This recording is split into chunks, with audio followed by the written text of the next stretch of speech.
subscribe and join the Hoho family.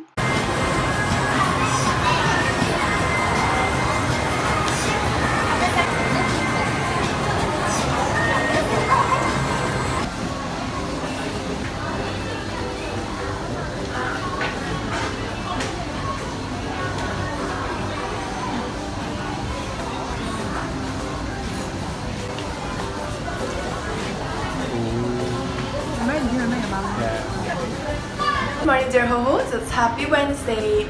Today I'll be off from my first aid course because I'll be learning how to save lives for the community program that I'm running, as well as I think in general the company just wants us to know how to do first aid.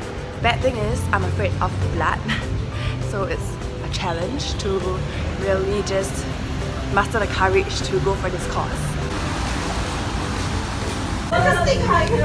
Yuki? Yuki? Kiki boy? Kiki boy? Hello?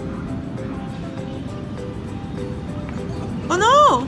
Second day of first aid class. Waiting for John at the Timber Market. Funny thing is that they only give you one toothpick, and well, it's possible to cut this up. Can't really get the peacock stuff on it. See? Forward. Topping. Yeah, I prefer fork and spoon. To be unhealthy, but I'm rewarding myself with milk tea with cold at this hour. Oh my goodness. You can see it's 9:25 now. Let's hope we passed the first aid course. Very nervous because there's so many things, like I've mentioned, like bleeding, bandaging for the wounds, for fractures, as well as 2 theory tests, CPR AED, lots to learn.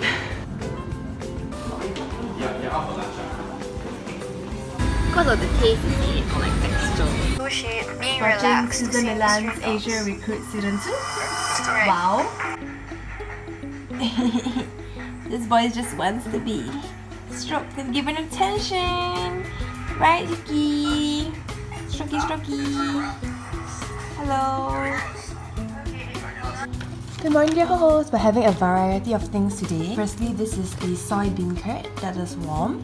And this is what we call chikui. Remember I showed you this the other time? Made out of rice flour. I don't know, it's some preserved pickles anyway. That makes it salty.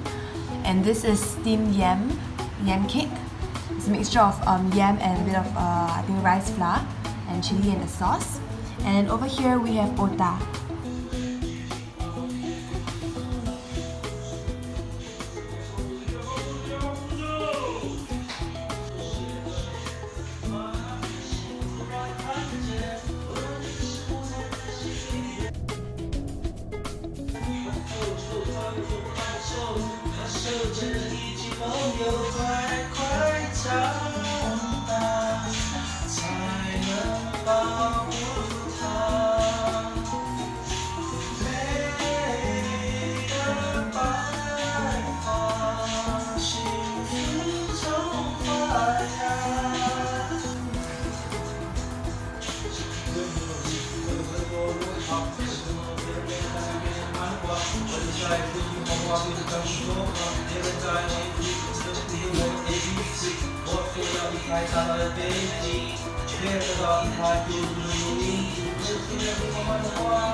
Good morning, dear Hohos. It's Happy Saturday. I got the first aid card, which means that I passed. Yay! So I've been very nervous because this is actually my first time doing first aid and going for a first aid course. Most of my course mates were actually they already had a cert before and they just missed the refresher course date, and that's why they were here for the new class. I felt like I was lagging behind in many ways, but I'm so glad that my hard work finally paid off and I've got a card. So I'm so happy. I want to show you guys part of what I've learned. Imagine that this is actually a casualty, right?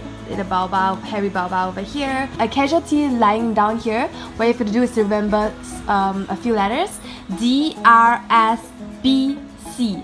So D stands for danger. So you have to check for danger because you don't want to get yourself or the casualty into any other danger. You don't want to harm yourself, right? So you check for danger, and if there's no danger, then you check for the response. So So what you do is you tap the shoulders and you say, of course with 2 hands, you say, Sir, can you hear me? Sir, are you okay? And what you do is you tap hard because you want to stimulate them to wake up. Okay, because part of being unconscious is you don't feel anything, so if you give them some pain, in a way they actually wake up. So if there's no response, move on to S. S means shout for help. So I'll say, Sir, can you call an ambulance 995? Sir, can you get me an AED? And ma'am, can you please get me a medical first aid kit? And then after S is B, remember, D-R-S-B-C. B is to check for breathing. So what you do is you go to the chest level over here and you check for the rise and fall of the chest. Okay, let's not cover it. The rise and fall of the chest. So you do up to 10 seconds, which is like 1,000, 2,000, 3,000, 4,000, up to 10 seconds. And if there's no breathing, you command CPR. So it's actually located at the lower half of the sternum. So what you do is you press, I'm holding one hand so I can't really do it, but what you do is you pump 1 and 2 and 3 and 4 and 5 and 1 and 2 and 3 and 4 and 10, all the way until someone, maybe this AED provider comes in, and then there's actually another role for the AED provider. The person doing CPR will have to take instructions from the AED provider. So the person will just have to keep doing the compressions with the heel of your thumb, this part. They're doing the compressions until the AED provider says to stop. So when the AED provider comes with the AED kit, they will check for danger. So it's metal, water and gas. Make sure there's no metal, no water, no gas, because these are conductors of electricity, flammable gas, you don't want an explosion.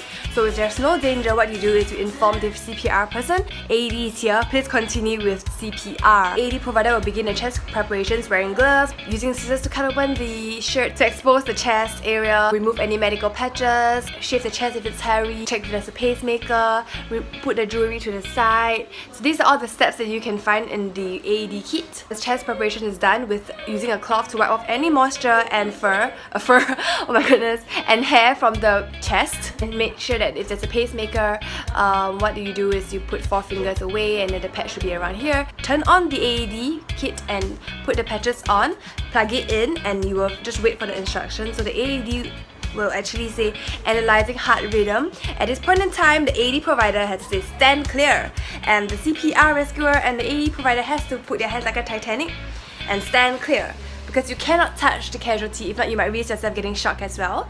So stand clear, and then analyzing heart rhythm, right? So the AED provider will go down to the chest level and check for the rise and fall of the chest to check for breathing, and if no, the AED will usually say, shock advice, and this means stand clear, and then you say giving the shock in 3, 2, 1, and then you press the button. So this actually continues on and on until they say that there's no shock. If there's no shock, firstly, the person could be breathing already.